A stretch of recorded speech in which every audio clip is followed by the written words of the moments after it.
यह बात है बीती 22 साल पहले की, जब रेणुका जी दर्द से करा रही थी क्योंकि उनके घर में नई उम्मीद आने वाली थी। रेणुका जी पहले बच्चे को जन्म देने वाली थी।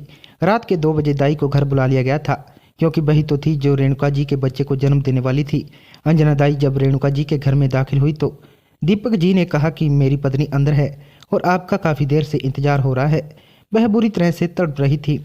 उन्होंने कहा, बेटा फिक्र मत करो, अब बहुत जल्द ही खुशखबरी आने वाली है। वह कमरे के अंदर चली गई। काफ़ी देर तक रेणुका के चीखने चिल्लाने की आवाज़ आती रही। फिर धीरे धीरे उनकी आवाज़ कम होने लगी।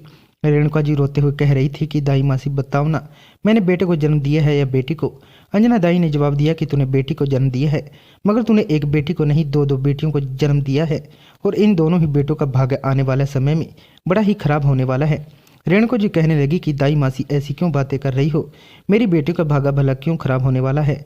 अपने पति के साथ मिलकर अपनी बेटियों की अच्छे से परवरिश करूंगी, उन्हें किसी चीज़ की कमी नहीं होने दूंगी। अंजना मासी कहने लगी, तू चाहे कितनी कोशिश कर ले, मगर इस गांव की जो रीत वर्षों से पुरानी चलती आ रही है, जो यहाँ बेटियों के साथ होता आ रहा है, वह एक दिन तेरी बेटियों के साथ भी होगा। एक बेटी के साथ नहीं बल्कि इन दोनों के साथ वही होगा जो इस गांव की हर बेटी के साथ होता आया है। रेणुका जी यह सब सुनकर घबरा गई और कहने लगी कि दाई मासी ऐसे बातें मत करो, यह सब सुनकर मेरा दिल दहल रहा है। वह अपनी बेटियों का दुख सुनकर अपनी दुख तकलीफ को भूल गई थी और बस लगातार रोए जा रही थी, क्योंकि वह अच्छी तरह से जानती थी कि इस गांव में बेटियों के साथ क्या होता है। अभी नहीं, जब वह जवान होती हैं, जब उनकी शादी का समय आता है, जब उनको दुल्हन बनाया जाता है और वह उनकी बारात द्वार पर आ जाती है। बाहर दरवाजे पर दीपक यह बातें सुन रहा था। जानने के लिए बेचैन हो रहे थे कि बेटी पैदा हुई है या बेटा। कोई भी यह बात नहीं जानता था कि रेणुका जी ने जुड़वा बेटियों को जन्म दिया है। सब लोग दाई मासी के बाहर आने का इंतजार कर रहे थे। वो दोनों ही बेटियों के बारे में सोच सोच कर रो रही थी। दाई मासी को इसलिए रेणुका की बेटियों से हमदर्दी हो रही थी क्योंकि वह एक अच्छी औरत थी और इस गांव की हर औरत उन बेटियों से हमदर्दी रखती थी जिनके साथ शादी के समय गलत होता था। आखिरकार नई नवेली दुल्हन का अंजाम बहुत बुरा होता है। दुनिया के जिस भी घर में बेटियों की या बेटों की शादी होती है, तब खुशियों का माहौल छाया हुआ होता है। लेकिन समस्तीपुर में एक ऐसा गांव था जहां पर बेटियों की शादी का वक्त जब आता तो पूरे गांव का माहौल खौफनाक हो जाता था। हर किसी के दिल में सिर्फ यही इच्छा होती थी कि किसी भी तरह से इस बेटी की शादी खामोशी से हो जाए तो ही बेहतर है। उस दरिंदे को यह बात पता न चले, मगर वह एक राक्षस था जिसकी पीढ़ी गांव की हर बेटी को बर्बाद कर रही थी। क्या ऐसे दरिंदे का कोई अंत था? रेणुका जी अपनी बेटियों के लिए बहुत परेशान हो रही थी। बेटियां जब जन्म लेती हैं तो कुछ लोग इसलिए परेशान हो जाते हैं कि बेटी है और कुछ लोग इसलिए खुश होते हैं कि घर में बेटी पैदा हुई है। क्योंकि कुछ लोगों को बेटियों से खुश होते हैं तो कुछ ऐसे लोग हैं जो बेटियों के आने से उदास हो जाते हैं।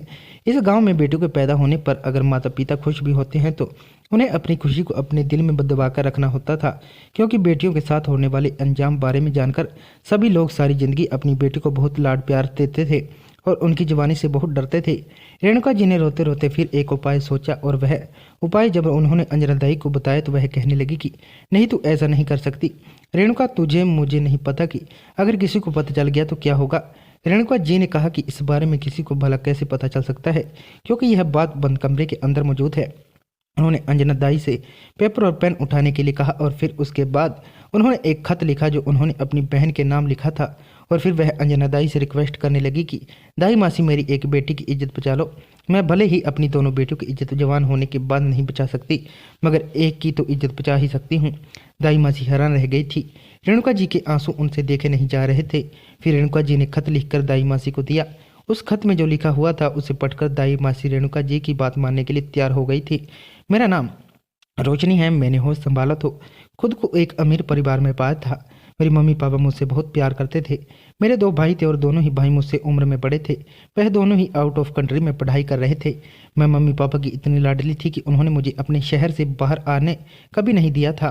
वह लोग तो मुझे अपनी आंखों से ओझल भी नहीं होने देते थे। छुट्टियों में मेरे दोनों भाई घर पर आ जाते थे। बड़े भाई की पढ़ाई पूरी हुई तो वह पापा का बिजनेस संभालने लगे थे, जबकि छोटे भाई की पढ़ाई अभी भी जारी थी।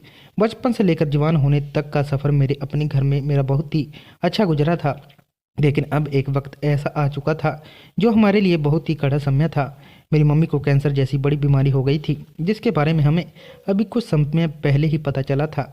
मम्मी बहुत ज़्यादा बीमार रहने लगी थी। उनका इलाज चल रहा था, मगर डॉक्टर ने कहा था कि उनकी बीमारी लास्ट स्टेज पर आ गई है और इनका इलाज अब पॉसिबल नहीं है। इसलिए आप लोगों को उसकी सेवा करनी होगी, इनका ख्याल रखना होगा। उनकी ज़िंदगी के कुछ दिन ही बाकी रह गए हैं जिससे आप उनकी सेवा कर सकते हैं। हम लोग बहुत परेशान होने लगे थे। मैं अपनी मम्मी के बिना नहीं रह सकती थी। मेरे छोटे भैया भी घर आ गए थे और हम सब लोग मिलकर मम्मी का बहुत ख्याल रखते थे। मगर ना जाने क्यों अपने अंतिम समय में मम्मी बार बार मुझसे यही कह रही थी कि मेरे जाने के बाद अपना ख्याल रखना। एक सच्चाई है जो शायद तुम्हें मेरे जाने के बाद पता चलेगी। मम्मी की तबीयत इतनी खराब थी कि उनके मुंह से निकले हुए शब्द बहुत घबराए हुए थे। वो जो भी बोल रही थी कुछ भी साफ सुनाई नहीं दे रहा था, मगर उनके यह शब्द साफ साफ सुन चुकी थी। मैं उनसे उनकी ऐसी बातों का मतलब पूछती तो पापा कहते थे कि बेटा अपनी मम्मी को ज़्यादा बातों में मत उलझा हो, उनसे ज़्यादा बात मत करो। पापा मुझे वहाँ से टाल दिया करते थे। लाख कोशिशों के बावजूद भी कुछ दिनों तक ही मम्मी जिंदा रह सकी। एक सुबह मम्मी को जब हमने जगाने की कोशिश की तो उनकी आंख नहीं खुली और फिर पूरा घर चीख से गरज उठा। हम सब लोग बुरी तरह से यहाँ से रो रहे थे। मेरी मम्मी के सारे रिश्तेदार को और मेरे पापा के सभी रिश्तेदारों को मम्मी की मौत की खबर दे दी गई थी। सब लोग उनकी अंतिम क्रिया में आ गए थे। मेरा तो रो रो कर बुरा हाल हो गया था।